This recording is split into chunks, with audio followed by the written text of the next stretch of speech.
أهلا بكم مشاهدينا، رجعنا لكم مرة تانية. بقرار من المحكمة الدستورية عادت بنا عقارب الساعة إلى الخلف وعدنا للنفق المسدود. القرار صدر اليوم بحل مجلس الشورى والجمعية التأسيسية للدستور عقب انتخابات مجلس النواب. مرة تانية نجد اصطفاف مع وضد القرار. قوى سياسية وثورية عديدة طبعا زي 6 إبريل رحبت بقرار المحكمة الدستورية، وعادت نغمة عدم شرعية الدستور تخيم على مصر من جديد، وعدنا بالفعل للمربع رقم 1. في الحقيقة الشورى مستمرة لحين انتخاب مجلس الشعب، لكن حل المجلس زي ما تم مع مجلس الشعب أو مجلس النواب سيعيد جميع الصلاحيات التشريعية وسن القوانين إلى يد دكتور مرسي مرة أخرى، ونصبح مرة أخرى بجرة قلم بلا سلطات تشريعية أو رقابية وبلا قانون وانتخابات. احنا اسفين طبعا لانه المقدمه بتاعت الموضوع تراجيديه، لكن لابد منها لان احنا في وضع سياسي خطير. اين الشرعيه؟ مين اللي في ايده القرار؟ احنا طبعا هنذهب الاول لتقرير يوضح لحضرتنا او لحضراتكم الازمه اللي احنا بنعيشها دلوقتي، ونرجع نرحب بضيوفنا اللي هيناقشونا في الموضوع. جديدة بين السلطة القضائية والسلطة التشريعية بعد أن قضت المحكمة الدستورية العليا بحل مجلس الشورى وبطلان الجمعية التأسيسية، على اعتبار أن القانون الذي أجريت على أساسه انتخابات مجلس الشورى غير دستوري، وهو ما ينطبق أيضا على القانون الذي تم اختيار أعضاء الجمعية التأسيسية للدستور على أساسه. ويأتي الرد سريعا من اللجنة التشريعية بمجلس الشورى بتأكيدها على ضرورة سرعة إقرار قانون السلطة القضائية خلال ساعات وحل المحكمة الدستورية العليا عبر استفتاء شعبي. واعتبر صفوت عبد الغني عضو اللجنة التشريعية بمجلس الشورى أن المحكمة الدستورية العليا لا تعمل لصالح الشعب، وأن حكمها بحل مجلس الشورى يتجاوز سلطتها التي تنحصر فقط في الفصل بين مدى دستورية القوانين، وهو ما يزيد من ربكة الأوضاع السياسية في البلاد، ويطرح تساؤلات حول تحول الدور القانوني والقضائي للمحكمة الدستورية العليا إلى أحد أدوات اللعب السياسي في الفترة الحالية، واعتباره ورقة ضغط على السلطة التشريعية التي تسعى لإقرار قانون السلطة القضائية في أقرب وقت، وهو القانون الذي ترفضه شريحة من القضاة. والسؤال الأهم: ما هي مدى صلاحية الدستور التي أقرته اللجنة التأسيسية المنحلة؟ وما هو مصير القوانين والتشريعات الصادرة من مجلس الشورى المنحل؟ مع اهلا بكم مشاهدينا، رجعنا لكم مره ثانيه بعد ما شفنا التقرير. لكن قبل ما نبدا حوارنا خلونا نرحب بضيوفنا اللي مشرفينا النهارده في الاستوديو، الاستاذ ناصر فايد المحامي بالنقد والقيادي في حزب الحريه والعداله. اهلا بحضرتك يا فندم. وايضا خلونا نرحب بالاستاذ ناجي الشهابي رئيس حزب الجيل. اهلا بحضرتك، سعداء بوجود حضراتكم معانا في يوم يوم. اهلا بيكم. زي ما احنا متعودين في برنامج يوم يوم بنجيب الراي والراي الاخر عشان ايه كل الاراء تبقى قدام حضرات المشاهدين واضحه بشكل جلي، واحنا كلنا عايزين نفهم. ابتدي معاك استاذ ناصر. الماده 230 من الدستور بتنص على أن يتولى مجلس الشورى حقه في التشريع لحين انتخاب مجلس نواب. طب إيه اللي بيحصل؟ يعني ليه الدستورية أطاحت بهذه المادة في رأيك؟ بسم الله الرحمن الرحيم. هو الحقيقه يعني انا المقدمه التراجيديه زي ما حضرتك وصفتيها كده اللي اتكلمت عليها، لا دي هي خالص الحكم مش كده خالص. امال لو انت حضرتك بتساليني عن الحكم من الزاويه القانونيه، الحكم ده ليه يعني انا بنظر له من 4 زوايا: زاويته كمواطن عادي، والزاويه القانونيه، والزاويه السياسيه، وزاويه الخارج. الحقيقه انا طبعا يعني قبل ما اجي بصيت كده على الدنيا كلها ماشيه ازاي في العالم كله. مواطن عادي سمعت المواطنين بيتكلموا ازاي، وسمعت كتير من الاعلام بيتكلم. ده حق اتكلمتوا كده ان الحكم طالع بكذا وكذا. الحكم مالش كده خالص. الحكم يستند الى الدستور، الى الماده 230 من الدستور. فطالما استند الى الماده 230 من الدستور لا يمكن يعيد زي ما الجماعه بتوع القيادة بتاع 6 ابريل بيقول هيشكك في الدستور او الكلام الحكم اللي تيجي خالص. الحكم استند للماده 230 من الدستور وقال ان هو يتولى مجلس الشورى. كويس. الماده 230 حضرتك نصها ان يتولى مجلس الشورى بتشكيله الحالي السلطه التشريعيه لحين انتخاب مجلس النواب. كويس. ولما يجي مجلس النواب بقى ويتولى مجلس النواب فورا قاضي السلطه التشريعيه. مش هو اعترض على قانون انتخاب مجلس الشورى؟ هو اعترض. إيه؟ هو حضرتك لو احنا نتكلم على الزاويه القانونيه، نتكلم في الزاويه القانونيه بتاعت هو الحقيقه الحكم عباره عن جدل بيزنطي او فسطائي. الموضوع كله الدعوه في الاثنين ليس لها محل. يعني الدعوه الحل التاسيسيه ودعوه الشورى الاثنين ما لهمش محل. التاسيسيه انتهت وانقضت الحل التاسيسيه بصدور الدستور. يعني ايه ليس لها محل؟ يعني القرار اللي طلعته المحكمه الدستوريه غير يعني نسمعه ونفوته خالص. حضرتك قال سمعت فوتي لان هو ليس له اثر قانوني مطلقا. خليني بس اقف مع حضرتك عند النقطه دي. ازاي ملوش اثر قانوني والموقف ده حصل مع مجلس الشعب وكان له اثر قانوني بانه تم حل مجلس الشعب، لانه نفس ما طعن عليه هنا هو طعن عليه هنا فكره الثلث بالتحديد. تمام.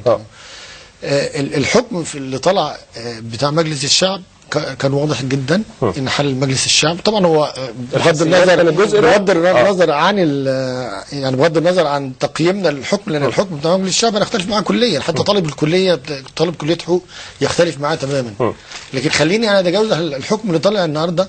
الحكم بتاع مجلس الشعب ده حله بالمسوده ومن غير اعلان ومن غير سلطه تنفيذيه، هو اللي نفذه. وهو اللي نفذه بالحكم، هو اللي نفذه. اول مره اشوف ان السلطه التشريعيه بتتوغل حتى على سلطه تنفيذيه وبتنفذه في حينه. اما الحكم اللي طالع النهارده فبيرجئ حل مجلس الشورى الى ما بعد وجود مجلس النواب، علشان الماده 230 اللي هو التزم بيها. هو التزم بالماده 230 ولكن يعني ايه لكن انا بقول لحضرتك ملوش اثر قانوني. طب استاذ ناجي، استاذ ناصر بيقول ان ده توغل من الدستوريه على السلطه التشريعيه. ده في حل مجلس الشعب.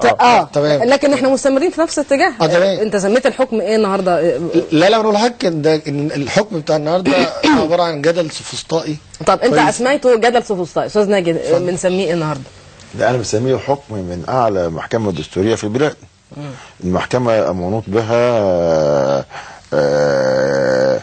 يعني تنفيذ حكم مواد الدستور على اي قوانين تذهب اليها، وده حكم مش قرار. والمحكمه حكمت النهارده بنفس الحكم اللي حكمت بيه في مجلس الشعب نصا، بس في مجلس الشعب ما كانش فيه دستور تم استفتاء الشعب عليه. فهو هذا الدستور اللي تم استفتاء الشعب عليه والشعب وافق عليه بالاغلبيه الصحيحه هو اللي غلي ايد المحكمه في ان هي تفعل في مجلس الشورى ما فعلته في مجلس الشعب. وبالتالي حكم النهارده انا شايفه هو حكم صحيح، لان كلنا يعلم ان الجزء الخاص بالثلث الفردي يتعارض مع نص الماده اللي في الاعلان الدستوري اللي قالت ان الثلثين بالقوائم الحزبيه والثلث الاخر بالنظام الفردي.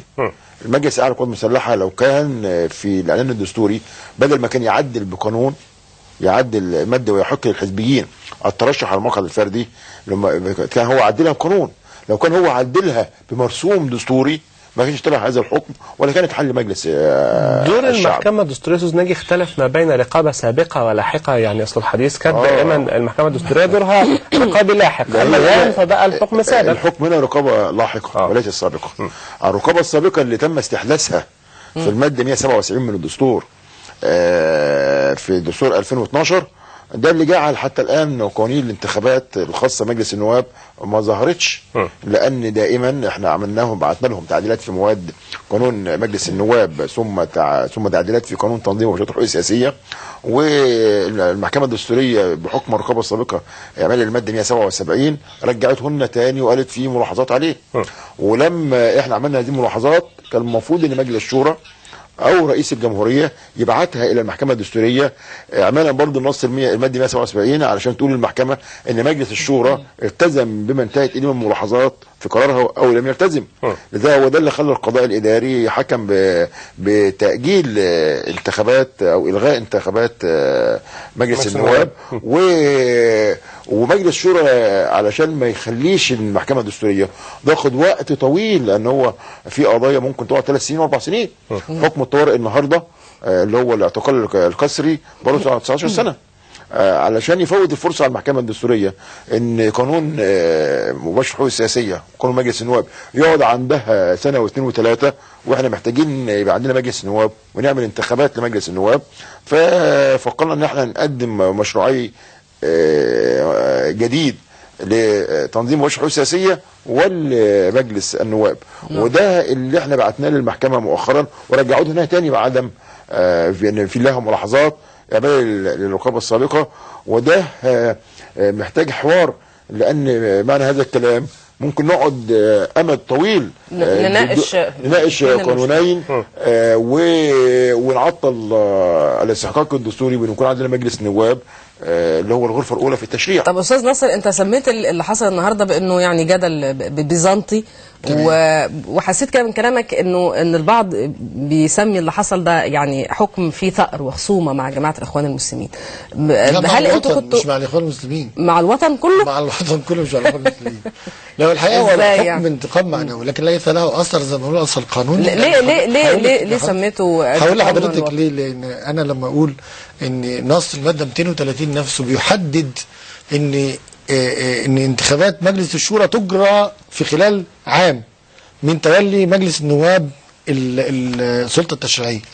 يعني اول ما مجلس النواب يتولى السلطه التشريعيه تجرى انتخابات مجلس النواب. اما اجي انا اقول والله ده هتتحل بعد ما الحكم، الماده 230 بتقول كده، اما اجي اقول والله ده هتحل بعد ما يتولى، في الاخر ملوش اثر، ليس له اثر من الناحيه القانونيه. هو كده كده المجلس منحل بحكم الدستور الماده 230 اللي هو استند له. ثم ان انا شايف ان الماده ان المحكمه الدستوريه استندت الى الماده 230 من الدستور 2012 اللي هي حلت بيه الجمعيات التاسيسيه اللي هي بتقول ان هي جابت الدستور. فطالما هي استندت الى الدستور نفسه يبقى الموضوع منتهي. خليني اقف مع حضرتك استاذ نصر على النقطه دي، لانه معانا تليفون قد يحوي الاجابه على سؤال لحضرتك. معانا دكتور جمال جبريل، استاذ القانون الدستوري بجامعه حلوان. اهلا بحضرتك يا دكتور. اهلا وسهلا.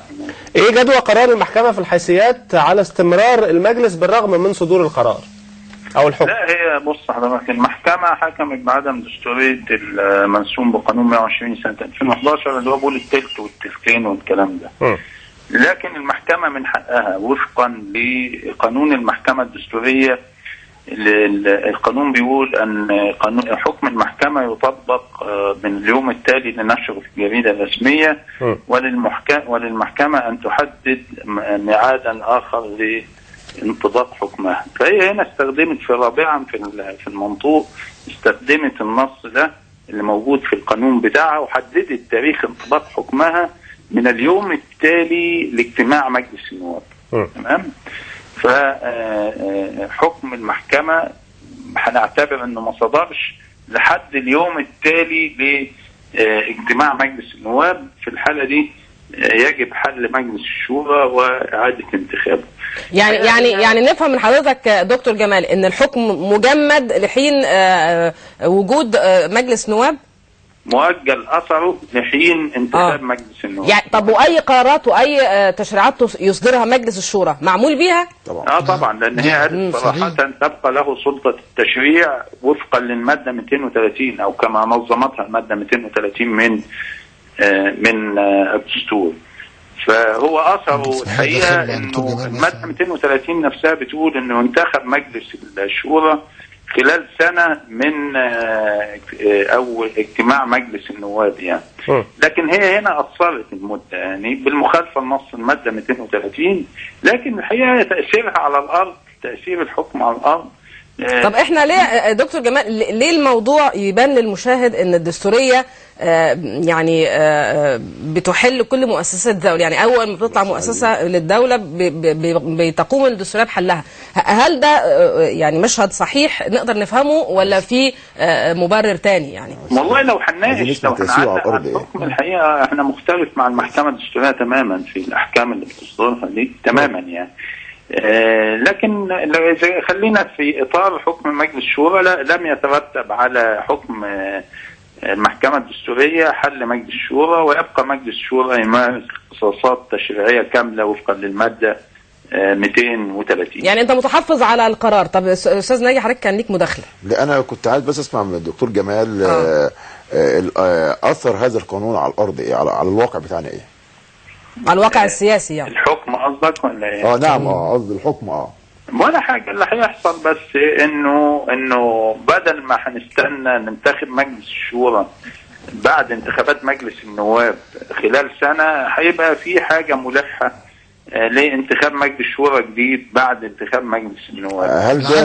هل ده يتطلب قرار من رئيس الجمهوريه ولا يحل فورا؟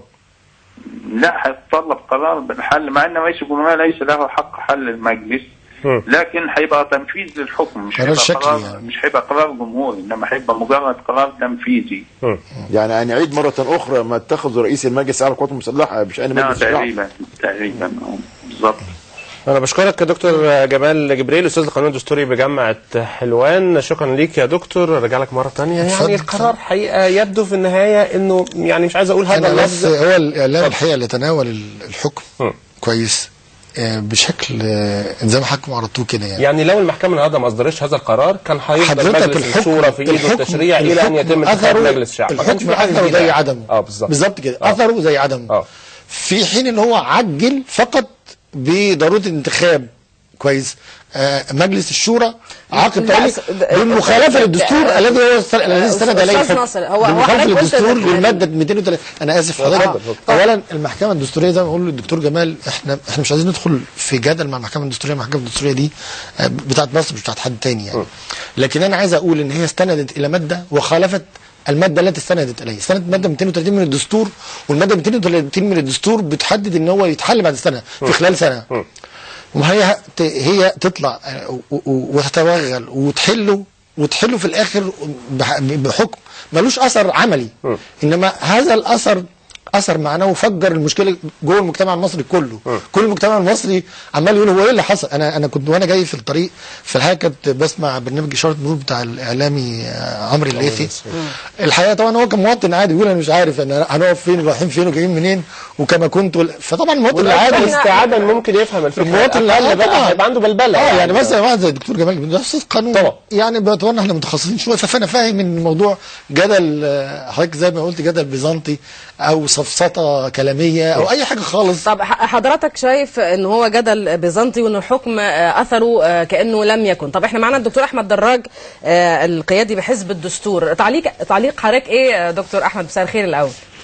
مساء النور، اهلا وسهلا.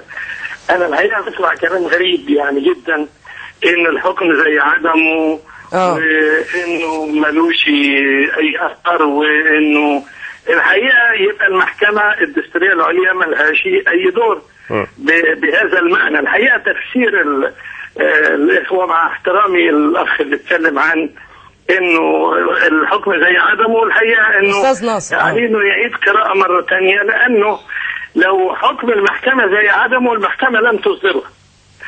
ما هو الحقيقه استاذ احمد ده مش راي فقط استاذ ناصر، ده كمان دكتور جمال جبريل بيقول هذا الراي انه الحكم يعني على ارض الواقع مش هيؤثر في شيء. مع احترامي له هو واحد من الساده اللي قاموا بوضع هذه القوانين، فلا بد ان ندافع عنها. حتى طب قول لنا بقى من وجهه نظر حضرتك بقى ايه الاختلاف او ايه وجهه النظر الاخرى؟ انا مش هدخل في جدل عشان فلان او علان. انا بتكلم عن انه في حاجه اسمها محكمه، وفي حاجه اسمها قضاء، وفي حاجه اسمها محكمه دستوريه عليا اللي هي اعلى المحاكم الموجوده في مصر. هذه المحكمه اصدرت حكما بعد يعني تقليل نصابها من 17 او 18 قاضي الى 11 قاضي. وهؤلاء قضاة ليس هناك اي شك في انهم مصريون وانهم قضاة بمعنى الكلمة. هؤلاء القضاة ويجب ان يحترم الجميع هذه المحكمة، والا اصبحت المسألة مسألة فوضى. طب دكتور احمد يعني حضراتكم شككتوا في دكتور احمد حد بيقلل من في النقطه دي تحديدا، لان انا عايز افهم من حضرتك النقطه دي تحديدا هتعملوا معاها ايه. حضرتك شككتوا في الدستور بالفعل، وشككتوا في انتخابات الشورى وفي مدى شرعيتها. حضراتكم هتتصرفوا ازاي انطلاقا اليوم من قرار المحكمه الدستوريه؟ هل هيكون ليكوا يعني تصرفات ربما اكثر عمليه او اكثر ايجابيه على الارض انطلاقا من حكم الدستوريه النهارده؟ انا لسه ما وضحتش وجهه نظري عشان اقول ايه اللي يترتب على ده.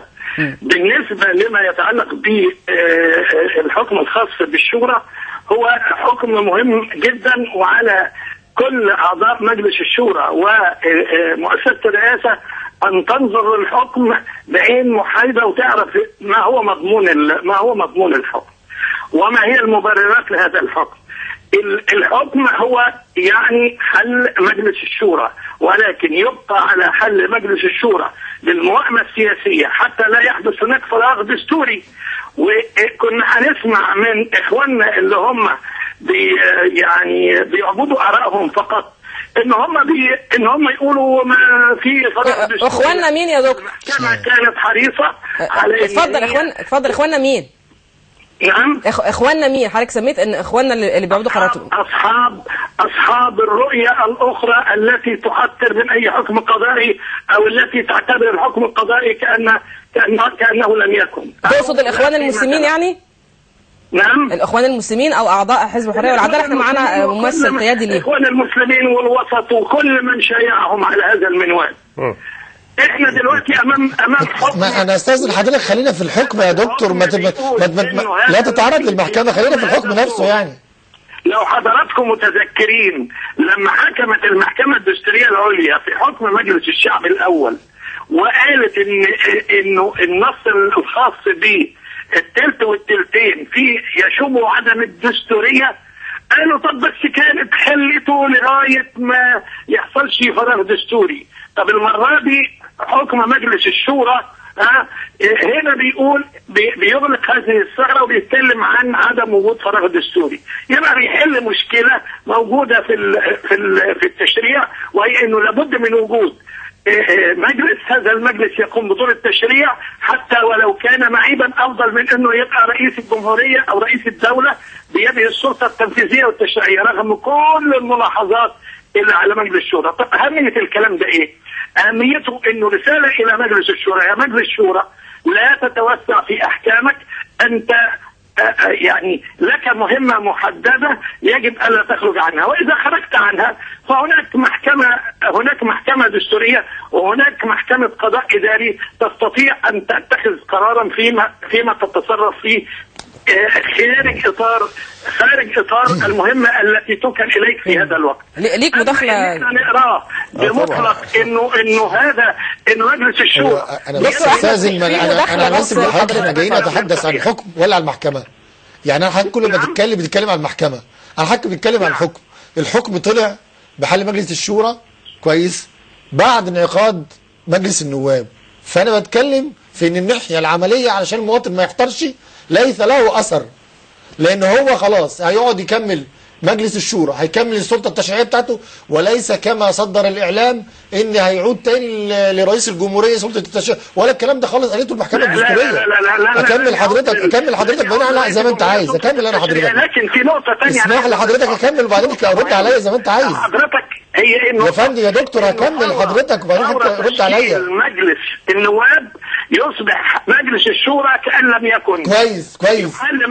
أنا سؤال بقى حضرتك، الفرق هنا فين؟ سؤالي حضرتك انا اسال وحضرتك جاوب عشان بس المواطن العادي، معذره عشان المواطن يسمع يا دكتور. دي نقطه مهمه دكتور عشان انا كده هنشوش على بعض. انا هسالك وانت جاوب.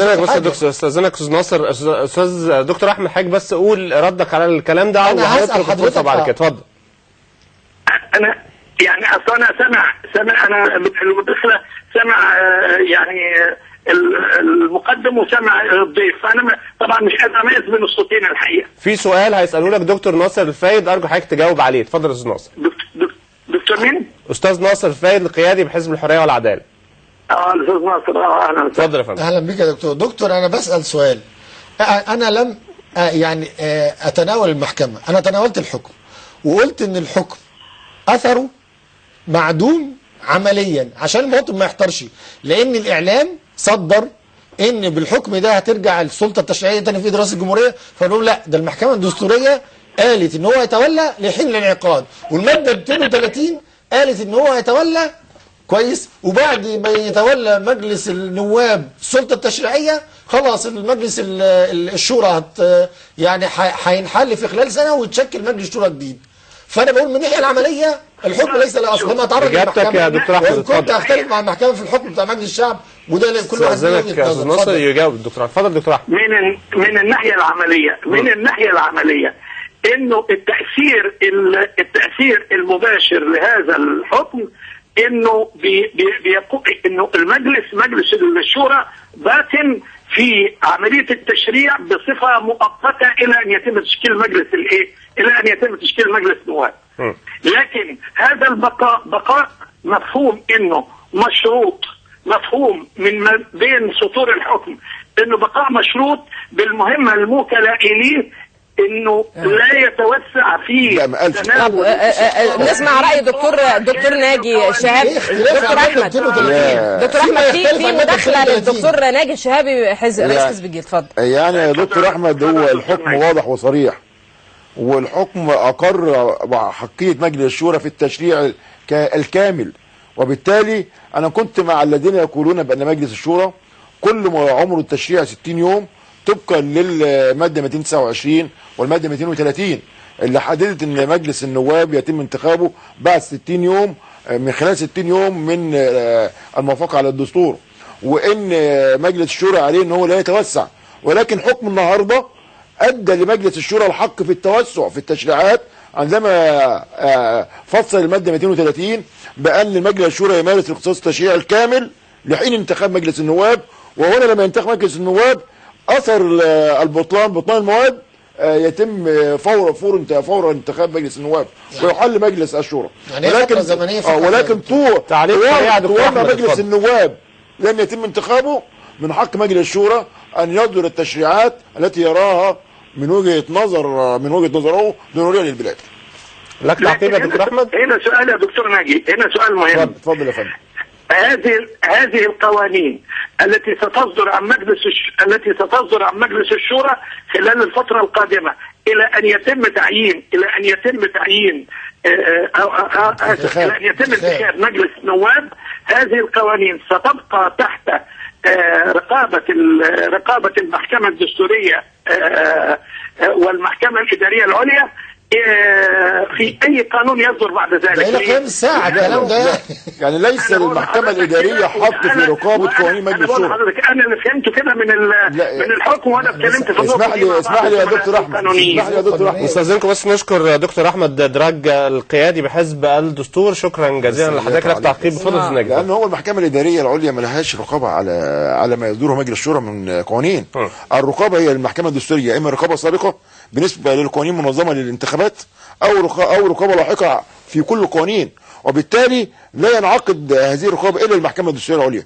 ودي موجوده على طول، موجوده لو في مجلس نواب هذه الرقابه اللاحقه والرقابه السابقه بالنسبه للقوانين اللي احنا ذكرناها. دكتور ناجي يعني ولكن الرقابه المحكمه الاداريه العليا لا علاقه لها بما يصدره مجلس الشورى من تشريعات. يبقى التشريع اللي بيصدره مجلس الشورى تشريع كامل حتى يتم الطعن في احدى مواديه للمحكمه الدستوريه، فبحكم الرقابه اللاحقه لها ممكن المحكمه تقول او صح او لا. طب خروج القرار في التوقيت ده، التوقيت اللي احنا منتظرين فيه 30 يونيو مظاهرات موسعه، هل ده ما فيهوش شبهه للتوقيت؟ انا شايف الحكم ده يكون مدخل للم شمل البلاد. انا كثيرين من الناس كانوا منتظرين المحكمه تحكم بحل المجلس ويكون الاثر فوري، وكان ندخل في فراغ تشريعي، وكان رئيس الجمهوريه ياخذ سلطه التشريع، وكنا نقعد نتكلم بقى عن انها سلطات فرعونيه ويقعد الكل يغني على هذا الموضوع. انما الحكم نفذ صحيح الدستور مع مواد العين الدستوري ومع القانون الانتخابات، وفي نفس الوقت ما اداش الاثر الفوري.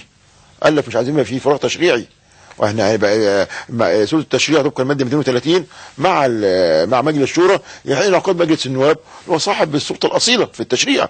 وان بقى المحكمه اللي عملتها انها حسب قانونها هي قالت في اثر فوري بمجرد انتخاب مجلس النواب يبقى ما. بس بعض القوى السياسيه رات ان صدور قرار من المحكمه الدستوريه في هذا التوقيت يعطيها انطلاقه بانها تنادي مره ثانيه لمساله تغيير الدستور.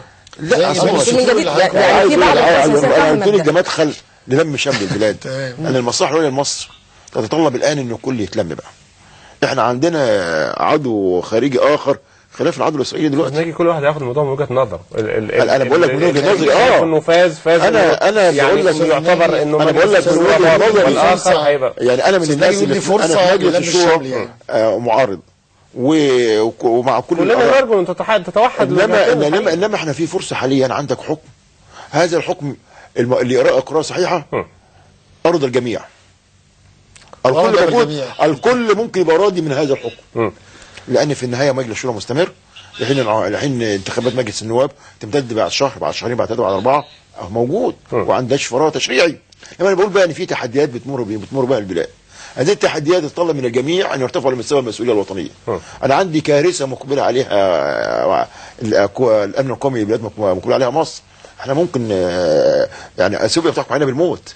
اثيوبيا بقت هي العشماوي، لان يبقى عندها محبس النيل، وبتستغل حاله الصراع اللي موجوده في الصراع اللي موجود والاحتكار السياسي الحاد. وبالتالي انا عايز الناس كلها ترتفع لمستوى المسؤوليه، والكل يتخلى عن اجندته قليلا ومصالحه الخاصه، وهذا الحكم اللي ممكن يبقى بدايه جدا. طب حضرتك برضه ان احنا نبدا نفكر في تعديل مواد الدستور المختلف عليها. طب حضرتك وصفت ان حكم الدستوريه اليوم ارضى الجميع، لكن في بعض التصريحات بتقول انه ده اعطى انطباع ان في حاله من الجدل ما زالت مستمره ما بين الدستوريه والرئاسه. لا يا عايز ولا سيادتك حاجه. يعني الكل كان منتظر النهارده حل مجلس الشورى، وانا منهم، وكثير من نواب مجلس الشورى اغلبيه ومعارضه كان منتظر النهارده قرار بحل مجلس الشورى وان يلحق بمجلس الشعب. لما شفنا الحكم النهارده حكم نفذ الدستور، الاعلان الدستوري بالنسبه للمواد يكون الانتخاب، وقال لك عدم دستوريه، ولكن المجلس يبقى طبقا للماده 230. وهل كلام اكثر من رائع ان الدستور ده استفتي عليه الشعب ورد الشعب فوق كل الايرادات، والدستور ابو القوانين. قال كلام هايل في هذا المجال، في مجال الدستور، وانحنى لحكم الدستور. وبالتالي اللي كان منتظر الحل قالوا انا هيتحل بس بعد انتخاب مجلس النواب. واللي كان مصر على ان مجلس الشورى ما يتحلش، ما هو ما اتحلش لحد انتخاب مجلس النواب. انا لو بصيت لها من زاويه ان نصف الماء نصف الكوب مليان مش فاضي، ممكن نصل الى اتفاق. وانا بقول ان التحديات خطيره جدا، ظل من الجميع ان يرتفعوا لهذا المستوى. كان لك تعقيب استاذ ناصر على طبعا انا بنضم مع استاذ ناجي طبعا في مساله لم الشمل وان الحكم، لكن انا بس بديت البدايه دي علشان الحقيقه تناول الاعلام للحكم تناول غريب، تناول الاعلام للحكم تناول غريب الحقيقه. فالحكم ببساطه كويس ليس له اثر قانوني مطلقا غير في المده الزمنيه. الدستور في الماده 230 كان بيقول كويس ان يعاد انتخاب مجلس الشورى تاني. طب لو ما خلال سنه ليه طلع دلوقتي يا استاذ نصر؟ ليه لا هو كان، ما انا بقول لحضرتك هو كان لازم يصدر. ليه بقى؟ لان حضرتك يعني كل القوى السياسيه زي ما حضرتك الساحه يعني مليانه ومنتظرين وبتاع، فهو زي ما بيقول الاستاذ ناجي هو قد ارضى الجميع واغضب الجميع في نفس الوقت. ارضى الجميع واغضب الجميع، ارضى الجميع بصدور الحكم وارضى الجميع بالحل. اللي بص في الكوبايه تمام، وارضى الجميع ارضى الجميع تمام، ارضى الجميع بالحل، ارضى من يريد الحل بالحل، وارضى من يريد البقاء بالبقاء، وحتى انتخاب مجلس فلا اثر من الناحيه غير في الفتره الزمنيه. دي حاجه. انما انا كحكم بقى، لو انا بتكلم على حكم، وانا ماليش ان انا اتكلم على احكام قضائيه، لكن هو من بعد الثوره كل الناس كانت بتتكلم، فهو الحكم نفسه خالف الماده 230. ماده 230 من الدستور اللي هو في النصوص بتاعته قال ان هو اعلى منه، وقال ده يعني الدستور يعني شعب، يعني اراده شعب، يعني انا ما اقدرش اخالفها، لان هو اسمها محكمه دستوريه تراقب دستوريه القوانين وليس دستوريه الدساتير. الدستور قال في الماده 230 بعد سنه، يبقى انا بعد سنه ما اقدرش انا كمحكمه دستوريه، لو انا قاعد ما اقدرش كمحكمه دستوريه احكم واقول ان هي يتحل بعد، لا لازم اقول خلاص طالما شكرا للشعب، خلاص الشعب قال كلمته فيبقى. طب هو هل من المنطق ان حضرتك تقول لي واحنا في هذا التوقيت شديد الحساسيه ان الحكم يرضي من يريد الرضا ويغضب من يغضب؟ يعني لا ده هو اللي شايف اللي هو عايز المجلس يتحل فاتحل، اللي هو عايز المجلس يبقى فالمجلس باقي، هو في الفتره الزمنيه بس. فالحكم طلع يرضي من يرضى ويغضب من يغضب. اخيرا استاذ ناجي، نستغل الموقف ده ازاي اللي زي ما بيقال يعني كده في الاحكام البلدي يبقى الوضع على ما هو عليه؟ هو الحكم اعلن بقاء الوضع على ما هو عليه لحين اشعار اخر. يعني برضه انتخاب مجلس النواب في علم الغيب، يعني بحكم الرقابه السابقه للمحكمه الدستوريه طبقا للماده 177 لازم تشوف القوانين وهي بتطلع ملاحظات على طول، وهذه الملاحظات لابد نعالجها في مجلس الشورى ونبعتها لها تاني، وممكن تطلع ملاحظات على الملاحظات. ومساله ان 45 في 45 في 45 والايام هكذا دواليك يعني.